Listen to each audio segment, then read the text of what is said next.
하나님이 우리의 찬양을 받으신 줄로 믿습니다. 저는 여러분 기도해 주셔서 어제 아침에 무사히 잘 돌아왔습니다. 한 분도 반가워하지 않지만 왜 왔냐는 것은 아니니까 인사를 저하고 나누듯이 옆에 있는 분과 인사 나누죠. 반갑습니다. 잘 오셨습니다. 축복하고 환영합니다. 많이 날씨가 무더워서 문 열고 밖에 나오면 아주 후텁지근합니다. 그래서 선풍기는 지금 잠시 꺼졌지만 에어컨은 살려놓으세요. 에어컨은 그리고 에어컨 바람이 너무 추우면 앞으로 오세요. 아니면 중앙 자리 좌석에 비어 있으면 여기로 오세요. 지금 옮기셔도 됩니다. 그 에어컨 바로 뒤에 바람이 상당히 차갑습니다. 알아서 하세요. 오늘이 이제 광복주일. 우리 교회가 무슨 특별한 절기 많이 지키지는 않지만은 꼭 필요한 절기, 중요한 절기는 지키려고 합니다. 광복주일은 성경적으로도 의미가 있습니다. 하나님께서 우리 민족을 사랑하셔서 택하시고 또 36년 일제강점기 하나님이 우리의 기도를 들으셔서 때가 되어서 이렇게 광복의 은혜를 주신 줄로 믿습니다. 이것을 기억하는 거예요. 일제강점기 때는 여러분 출애굽기를 못 읽게 했어요. 일본 사람들이. 이 출애굽기는 민족 해방의 메시지가 담겨져 있다 이래가지고 출애굽기도 못 읽도록, 설교 제목에 출애굽기 올라오면 이 수도사들이 나와서 이거 못하게 했습니다. 그 정도로 알고 보면 우리가 많이 감시를 받았는데 하나님의 특별한 은혜로 우리가 이렇게 광복의 은혜를 입게 되었습니다. 그래서 그것을 기억하고 감사하고 하나님께 영광 올려드린다면 하나님이 우리 민족을 끝까지 포기하지 아니하시고 붙들고 마지막 시대에 귀하게 아름답게 사용하게 될 줄로 믿습니다. 우리 가운데는 사랑하는 사람, 특별히 친구를 이제 잃어버린 슬픔을 경험해 본 분도 있을 겁니다. 저 역시도 마찬가지. 초등학교 4학년 때 정말 좋아하고 사랑하는 친구 형복이 우리 밭에 난 고구마도 막 캐어주고 같이 풀밭에 고구마 이렇게 닦아서 같이 나누어 먹던 그 사랑하는 친구가 지붕에서 떨어져서 죽었다는 소식을 들었을 때 너무 가슴이 아팠습니다. 황순원의 소나기에 나올 법한 그런 이야기처럼 그런 사랑하는 이야기가 제게도 지금까지 있습니다. 그리고 미국에 있는 동안에 제 대학 입학 동기이신 분이 73세를 일기로 하나님의 부르심을 받으셨다는 소식을 들었을 때 가끔씩 이렇게 동기 모임을 나갔는데 마음이 많이 무거웠습니다. 여러분 가운데는 양친부모 다 잃어버린 분도 계실 거고 심지어는 자녀를 잃은 슬픔을 경험한 분도 아마 있을 것입니다. 그런데 나라를 잃어버린 그런 슬픈 경험을 가진 분들이 여러분 가운데 아마 또 있을 겁니다. 1930년대 아마도 40년대생까지는 이 일을 알 수 있으리라 생각을 합니다. 그 나라 잃은 슬픔이 얼마나, 물론 피부에 와 닿지 않는 분도 있을지 모르겠습니다만은 그 슬픔은 아마도 부모 형제 잃은 슬픔에 못지않은, 나라 말도 잊어버리고 우리 민족의 혼을 아예 뺏어가 버리는 그런 강점기 속에 산다는 것이 얼마나 힘든 일이었겠습니까? 오늘 본문에 보니까 하나님께서 이 나라를 잃어버리고 포로 신세로 타국 만리에 가서 이제 부모도 잃어버리고 형제도 잃어버리고 친구도 이웃도 잃어버리고 마지막엔 나라까지 잃어버리고 포로 신세 되어서 타국 만리 바벨론에 잡혀가 있는 이스라엘 백성에게 하나님께서 이제 위로의 말씀, 소망의 말씀을 이사야를 통해서 주고 있습니다. 그게 오늘 본문입니다. 나라를 잃어버린 백성의 마음을 잘 알고 계시는 하나님께서 이사야 선지를 통해서 위로의 말씀을 주고 계십니다. 저는 지난 주일날 온라인을 통해서 우리 교회 예배를 이렇게 드렸고, 현지에서 시카고 다운타운에 있는 무디 교회 주일 예배 참석했습니다. 제가 예전에 젊었을 때는 시카고의 세계적으로 유명한 교회 윌로 크릭 교회에 가서 예배를 많이 여러 번 드렸습니다. 그 교회는 아주 젊고 싱싱한 교회고 찬양이 아주 감동적이고 또 편안합니다. 불신자들을 주 타겟해서 목회하는 교회이기 때문에 아주 편안해요. 우리는 교회 나오려면 의견을 갖추고 복장에 대해서도 우리가 행동에 대해서도 얼마나 많이 신경을 씁니까만은 그 교회는 그런 게 없어요. 상당히 편안한 교회입니다. 설교 말씀도 보면은 삶에 적용할 수 있는 아주 실제적인 유익한 말씀들이 참 많아서 좋았고, 그런데 나이가 들어서 그런지 요즘은 이제 시카고 방문하게 되면 무디 교회에 가서 예배를 드립니다. 이번에 가서 예배를 드리는데 첫 찬송에 그냥 감동이 와락 왔습니다. 찬송을 하는데 Jesus, Jesus, how I trust Him. 이 찬송이 나오는 거예요. 미국 사람들이 이 찬송을 하는 거예요. 예수, 예수 믿는 것은 받은 증거 많도다. 이 찬송. 찬송만 들어도 그냥 감동이 물밀듯 오는 거예요. 여러분, 이런 찬송은 요즘 우리 서울 강남의 유수한 교회 가서 듣지 못하는 찬송입니다.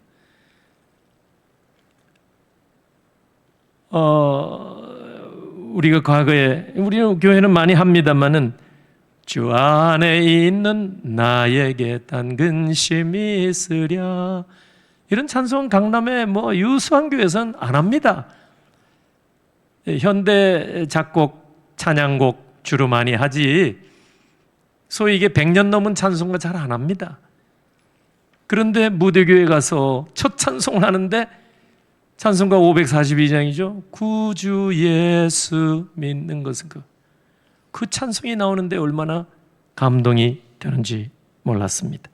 우리가 외국에 나가서 태극기만 봐도 가슴 뭉클한 것 같은 그런 체험을 한 겁니다. 지금 파리 올림픽이 폐회를 앞두고 있는 줄로 압니다. 올림픽에서 우리나라 선수들이 금메달을 따서 시상대에서 그 태극기가 올라가고 애국가가 울려 퍼지는 것만 봐도 얼마나 큰 감동이 되는지 모릅니다. 오늘 광복주일, 이번 목요일 날이 우리 일제강점기 일본의 그 일장기 밑에서 36년 숨죽이며 보내다가 1945년 8월 15일 광복을 맞았으니까 여러분, 그때의 감동 얼마나 컸겠습니까? 오늘 79주년이나 됐습니다. 하나님께서 이 민족을 택하시고 그런 민족의 환난과 슬픔을 하나님께서 기억하시고 우리의 기도를 받으셔서 때가 되어 하나님은 우리에게 광복의 은혜를 허락해 주신 줄로 믿습니다. 하나님이 택한 백성 이스라엘에게 오늘 본문에 보면은 그 우상 숭배의 죄를 범했을 때 죄의 삭은 사망이요, 하나님께서 죄에 대해서 징계를 하지 아니할 수가 없기 때문에 그 나라는 망하게 하셨고 백성들은 바벨론의 포로로 끌려가서 고생하게 하셨는데, 여러분, 한 세대가 지나고 두 세대가 지나가고 70년이 다 되도록 고국에 돌아갈 기미가 보이지가 않았습니다. 이제는 소망이 없어졌습니다. 그때에 하나님께서 이사야 선지를 통해서 하나님이 택한 백성에게 이제 해방의 말씀을 허락해 주신 것입니다. 너희가 이제 다시 고국에 돌아가게 되리라. 그게 오늘 본문입니다. 1절, 너희 하나님이 이르시되 너희는 위로하라, 내 백성을 위로하라. 2절을 같이 한번 읽어보겠습니다. 너희는 예루살렘의 마음에 닿도록 말하며 그것에게 외치라. 그 노역의 때가 끝났고 죄악의 사함을 받았느니라. 그 모든 죄로 말미암아 여호와의 손에서 벌을 배나 받았고 할지니라 하시니라. 아멘. 세 가지. 하나님께서 우상 숭배의 죄를 범한 택한 백성일지라도 징계를 하시는 거예요. 그런데 그 노역의 때가, 징계의 기간이 끝났고 그 죄악이 사함을 받았다. 2절 말씀 하반절에 그의 모든 죄로 말미암아 여호와의 손에서 벌을 배나 받았느니라.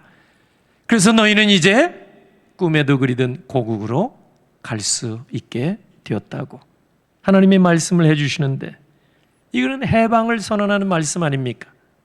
이 크신 은혜를 택한 백성에게 하나님이 정치력으로 풀어준 게 아니에요. 경제인들의 노력으로 된 게 아니에요. 오직 하나님의 은혜로 이스라엘이 포로에서 해방되게 해주신 줄로 믿습니다. 이번 주에 우리가 이제 광복 79주년 목요일 날 맞이하게 되는데, 우리는 독립기념일이라 이렇게 말을 하지 않습니다.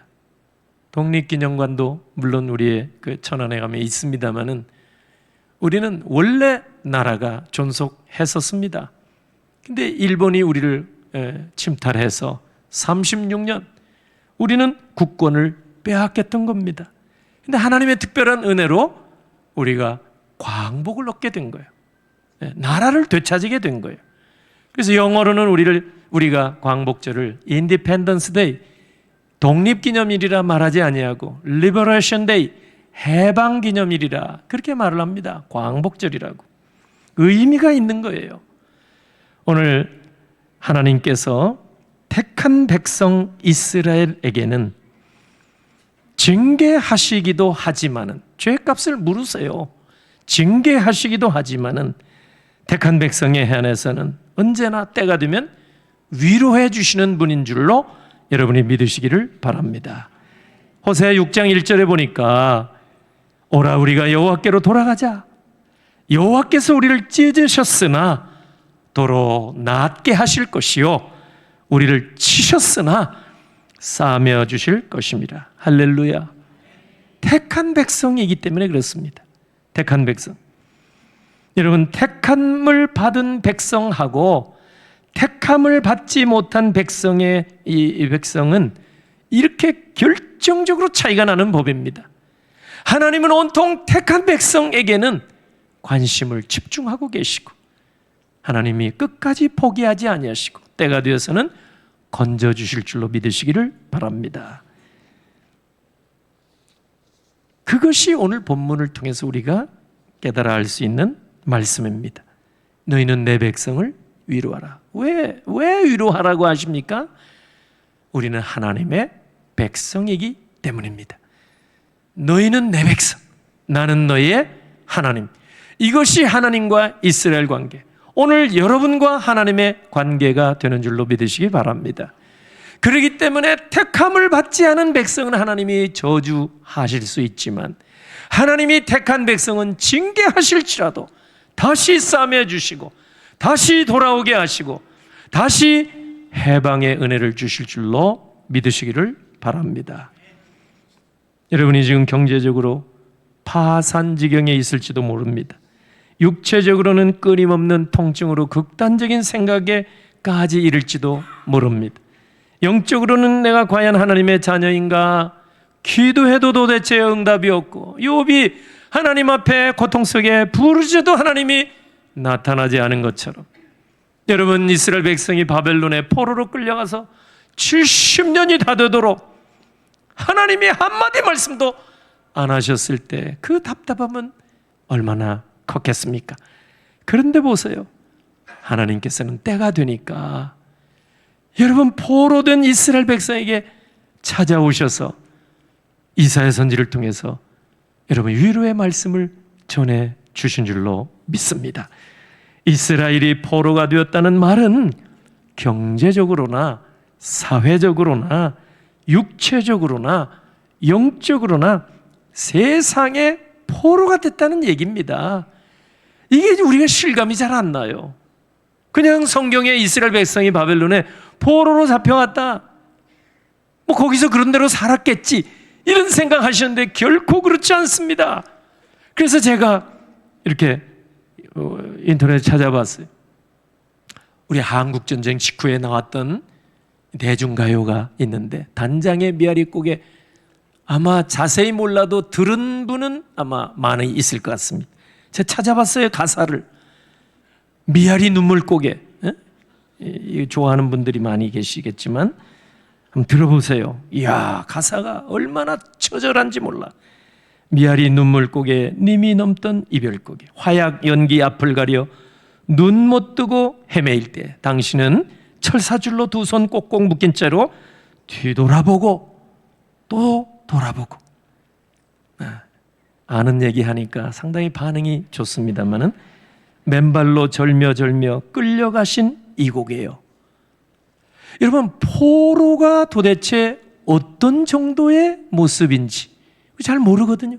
그냥 성경에서 바벨론 포로로 끌려갔다. 여러분, 여기 우리 대중가요에도 철사줄로 꽁꽁 묶여서 맨발로 절며절며 이 포로입니다. 이스라엘 백성이 바벨론의 포로로 끌려갈 때 그냥 여러분 마차 타고 간 게 아닙니다. 말 타고 간 게 아닙니다. 사슬에 묶인 채로 여러분 끌려간 거예요. 맨발로. 그야말로 이게 포로인 거예요. 이게 얼마나 처참해요. 유다의 왕 가운데, 여러분 마지막 왕 가운데 여러분 한 사람은 포로로 끌려가서 자식들이 다 왕자들이 있는 가운데 두 눈을 뽑혔습니다. 뭐 마취하고 뺀 게 아니에요. 생으로 두 눈을 뽑아내는 거예요. 일국의 임금의 두 눈을 뽑아버리는 큰 치욕도 당한 것이 포로입니다. 고린도서 4장에 보면 사방으로 우겨쌈을 당한 것이라고 말합니다. 그런 포로의 상황 속에서도 낙심하지 말라고 사도 바울이 고린도 교회에 당부하고 있는 말씀. 고린도후서 4장 8절. 우리가 사방으로 우겨쌈을 당하여도 쌓이지 아니하며 답답한 일을 당하여도 낙심하지 아니할지니라. 할렐루야. 이것이 하나님의 택한 백성이 해야 할 모습입니다. 우리는 정말 하나님의 택한 백성이기 때문에 때가 되면 반드시 하나님께서 위로해 주실 줄로 믿으시기를 바랍니다. 오늘 3절에 외치는 자의 소리 이르되 너희는 광야에서 여호와의 길을 예비하라. 이거는 장차 세례 요한이 할 일을 예언한 거거든요. 요한복음 1장 23절 보면 세례 요한에게 성취됐어요. 세례 요한이 얘기한 거요. 이르되 나는 선지자 이사야의 말과 같이 주의 길을 곧게 하라고 광야에서 외치는 자의 소리로라 하니라. 그래서 이 세례 요한의 말대로 예수님께서 이 땅에 오셔서 정말 구원 사역을 하시되 위로의 사역을 하신 줄로 믿습니다. 위로의 사역. 이사야 40장 11절에 예언하기를 어떻게 되어 있어요? 같이 한번 읽어볼까요? 11절 말씀. 그는 목자같이 양떼를 먹이시며 어린 양을 그 팔로 모아 품에 안으시며 젖먹이는 암컷들을 온순히 인도하시리로다. 아멘. 메시아로 오실 예수 그리스도께서 선한 목자로 이 땅에 오셔서 양떼를 먹이시며, 여러분 과거에 30세 때 이렇게 제대로 먹지 못한 경험이 있는 분들은 이 말이 얼마나 위로가 되는지 몰라요. 선한 목자 되신 예수 그리스도께서 양떼를 불러 모아주시고 품에 안아주시고 11절이잖아요. 그리고 먹이신다는 거예요. 얼마나 이게 막 은혜가 되고 위로가 되는지 모릅니다. 정말 예수님은 요한복음 10장에 보면 선한 목자로 이 땅에 오셨습니다. 그리고 마태복음 9장 36절 보니까 예수님이 이 땅에 오셔서 무리를 보시고 불쌍히 여기시고 민망히 여기셨어요. 왜? 이는 그들이 목자 없는 양과 같이 고생하며 기진함이라. 목자를 잃어버리면, 여러분 영적 지도자를 잃어버리면 고생하며 기진한다고 그랬어요. 그런 백성들을 예수님이 보시고 위로해 주신 거예요. 그래서 마태복음 11장 28절 보면 수고하고 무거운 짐진 자들아 다 내게로 오라 내가 너희를 쉬게 하리라 약속해 주신 것입니다. 우리 주님은 위로의 주님인 줄로 믿으시기를 바랍니다. 하나님의 백성은 위로받아야 할 자들입니다. 저주받아야 할 자들이 아닙니다. 저주받는 것은 하나님의 택한 백성이 아닙니다. 오바댜서를 보면 여러분 야곱과 에서가 극명하게 대조가 됩니다. 야곱은 택한 백성의 상징, 에서는 택하지 않은 백성의 상징. 에서는 우리말로 요즘 말로 폭망하는 거예요. 그러나 하나님의 택한 백성 야곱, 이스라엘 백성은 하나님께서 끝까지 고난 속에서도 하나님께서 건져주신다고 약속하셨습니다. 그래서 오늘 우리는 이 하나님의 위로의 말씀을 경청 들어야 할 줄로 믿습니다. 위로의 말씀이 어디에서 선포되느냐? 아버지 집에 있는 거예요. 왜? 아버지 집에 위로의 주님이 임마누엘 계시기 때문입니다. 여러분은 하나님의 집 밖에 나가야 여러분 흘러가는 말에 우리가 위로의 말을 들을 수가 없어요. 임마누엘 하나님이 함께 하시겠다고 약속한 주의 백성들이 모인 아버지 집에서 하나님 아버지가 주시는 위로의 말씀을 여러분이 들으시고 염한 세상에서 위로받으시며 소망 가운데 살아가시기를 주의 이름으로 축원합니다. 그러므로 생애 한가운데서 경제적으로 파산 지경에 내가 이르렀다, 여러분 인생을 포기해서는 안 됩니다. 가정이 파탄 지경에 이르렀다고 해서 가정을 포기하면 안 됩니다. 육체적으로 병들고 치료에 희망이 보이지 않는다고 하나님이 주신 생명을 임의로 포기해서는 안 됩니다. 영적으로 기도 많이 해도 하나님이 응답하지 않는 것 같아. 그래서 하나님은 전적인 타자, 영원한 남같이 생각하시면 안 됩니다. 기도 많이 했는데 응답하지 않는다고 여러분 하나님을 여러분 타자, 다른 사람처럼 그렇게 생각해서는 안 됩니다. 그는 믿음을 포기하는 행위입니다. 믿음을 포기해서는 안 됩니다. 왜? 하나님이 주신 선물이 믿음인데, 하나님이 주신 것은 지극히 작은 것일지라도 너무 귀중하다는 사실 여러분이 꼭 기억하시기를 바랍니다. 하나님이 주신 것이 귀한 건데, 에베소 2장 8절의 믿음은 하나님의 선물이잖아요. 겨자씨 같은 믿음도 소중한 거예요. 이 믿음만 있으면 바벨론 포로에서도 살아나게 되고 일제강점기에서도 광복의 놀라운 역사를 체험하게 되는 줄로 믿습니다. 우리가 하나님의 위로를 받을 백성이라면 이제 오늘 우리는 다른 사람을 향해서 소망이 없이 낙심과 좌절과 절망 가운데 사는 사람에게 우리가 전해야 할 말씀이 바로 위로의 말씀이 될 줄로 믿습니다. 사도행전 27장에 보면은 이 바울이 죄수의 몸으로 로마로 이제 끌려가는 중에 압송당해서 배를 타고 갑니다. 알렉산드리아 배를 탔는데 그때 다른 많은 사람이 같이 탄 배, 동승한 거예요. 로마 병사들 호위 속에 이제 황제 앞에 바울이 서게 되는데 함께 배를 타고 왔는데 모두 276명이나 탔습니다. 여러분 2000년 전에 엄청나게 큰 배겠죠? 276명이나 탔으니까. 그런데 그 배가 크레타 섬을 이렇게 해안 지나가는데 유라굴로라 하는 큰 광풍을 만나서 다 파손될 지경에 이르렀어요. 그 유능한 선장과 뱃사람도 소용없어요. 짐을 다 버려도 소용없어요. 배가 파손되고 살 소망이 끊어졌다고 그랬어요. 고린도후서 1장 8절에 보니까. 사도행전 27장 20절 보면 구원의 여망마저 없어졌더라. 몇 날 며칠 햇빛도 못 보니까 얼마나 두렵겠습니까? 이젠 다 죽었구나. 죽음의 그늘에 빠지게 되어 있을 때 하나님께서 사도 바울에게 밤에 나타나신 거예요. 바울아, 바울아, 안심하라. 너희 중 아무도 생명에는 아무런 손상을 받지 아니하고 오직 배만 손상을 입을 것이라.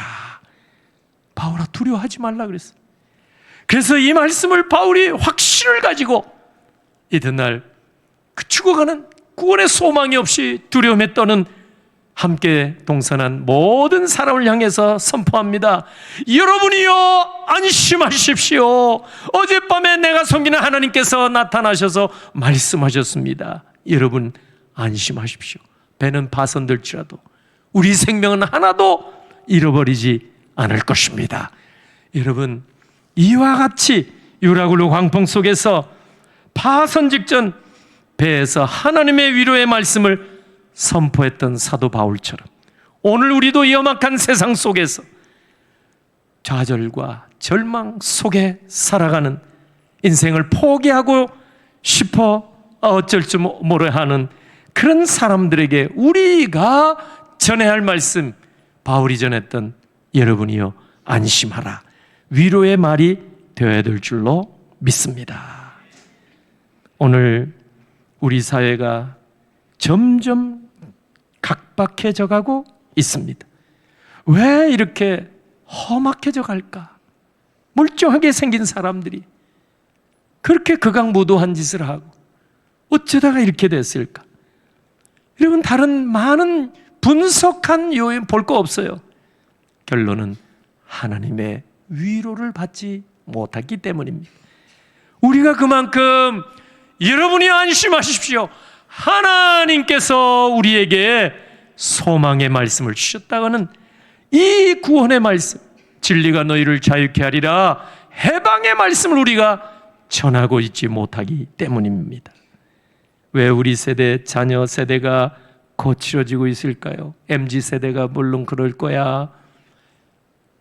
옛날 세대하고는 세상이 달라진 것 같아. 여러분, 자녀 세대가 왜 이렇게 거칠어진다고 생각합니까? 여러분, 심리학적으로 무엇에 분석하는 얘기 많이 있지만 다른 게 없어. 성경에 보면은 하나님의 위로를 받지 못한 결과입니다. 교회가 자녀들에게 하나님의 위로를 보여줘야 될 줄로 믿습니다. 성경학교도 하고 수련회도 많이 하고 우리가 단기 선교도 하는데 정말 우리가 놓쳐서는 안 될 것은 하나님은 우리를 사랑하신다는 말씀이 듭니다.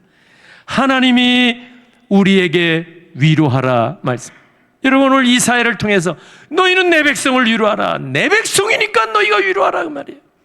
오늘도 하나님의 백성된 우리가 하나님의 위로를 받았으니 우리도 마땅히 이렇게 소망이 없는 이 민족의 백성을 향해서 전해야 할 말씀, 위로의 말씀이 될 줄로 믿습니다. 하나님의 위로의 말씀은 아버지 집에서만 들을 수가 있습니다. 길거리 가다가 우연히 스치는 말로 듣는 게 아니에요. 아버지 집에는 위로의 주님이 계시기 때문입니다. 위로의 주님. 고린도서 1장 3절 보면 우리 하나님은 예수 그리스도의 하나님이시요 자비의 아버지시요 모든 위로의 하나님이라고 말씀하셨습니다. 모든 위로의 하나님, 아버지 집에 함께 하시는 줄로 믿습니다.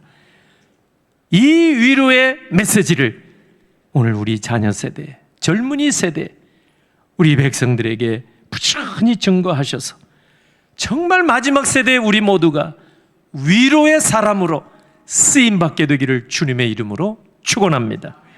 가정에서도 여러분이 위로의 사람이 되어 주십시오. 우리 사회 이웃지간에서 여러분, 분란이 일어나고 층간소음으로 싸움이 일어나고 별거 아닌 거 가지고 새치기 한다고, 여러분 기분 나쁘다고 어깨 부딪혔다고 발 밟았다고 칼 들고 가서 여러분 나쁜 짓을 하는 이런 험악한 세상 속에서 여러분이 그래도 믿음의 사람으로, 위로의 사람으로 끝까지 하나님 앞에 사시기를 주 예수 그리스도의 이름으로 축원합니다. 그렇다면 이 짜증나는 무더운 계절 속에서도 온 세상이 위로받게 될 줄로 믿습니다. 하나님이 얼마나 기뻐하시겠습니까? 하나님은 우리를 택하신 줄로 믿습니다. 택한 백성은 위로받아야 할 백성입니다. 저주받을 백성이 아닙니다. 확신하시고 저와 여러분 모두가 다 위로의 사람으로 끝까지 쓰임받게 되기를 다시 한번 주 예수 그리스도의 이름으로 축원합니다. 아멘. 기도합니다. 할렐루야. 하나님 아버지 은혜를 감사합니다. 하나님께서 이렇게 더운 일기 속에서도 믿음의 줄 굳게 잡고 아버지 집에 나와서 오늘 주일 성수하며 하나님 앞에 예배하며 주신 생명의 말씀을 마음에 담고 이 시간 기도합니다. 오늘 주신 말씀처럼 이제 위로의 백성으로, 위로의 사람으로 저희들이 살아갈 수 있도록 은혜를 입혀 주시옵소서. 오늘은 하반기 장하건금주일로 저희들이 작은 정성을 모으기를 원합니다. 하나님, 이 예물을 통해서 다음 세대를 아름답게 세우게 하시고 하나님 나라 일꾼들, 주의 종들을 아름답게 세우게 하여 주시옵소서. 또 생일을 맞이하여 강단 하나 올리오니 귀한 장로님 평생토록 함께해 주시옵소서. 건강한 모습으로 주를 평생토록 아름답게 섬기게 하여 주시옵소서. 다음 세대를 품고 기도하며 드리는 건축 예물, 10의 1조 감사, 선교 주정 예물들 하나님 앞에 드려오니 받아 주옵소서. 생명을 살리는 일에 사용하여 주시옵소서. 병상에 아버지 하나님 이 자리를 사모하는 성도들이 많이 있사오니 위로해 주시고 속히 회복이 되어 우리 함께 예배할 수 있도록 복내려 주시옵소서. 축복하옵고 예수님 이름으로 기도하옵나이다. 아멘.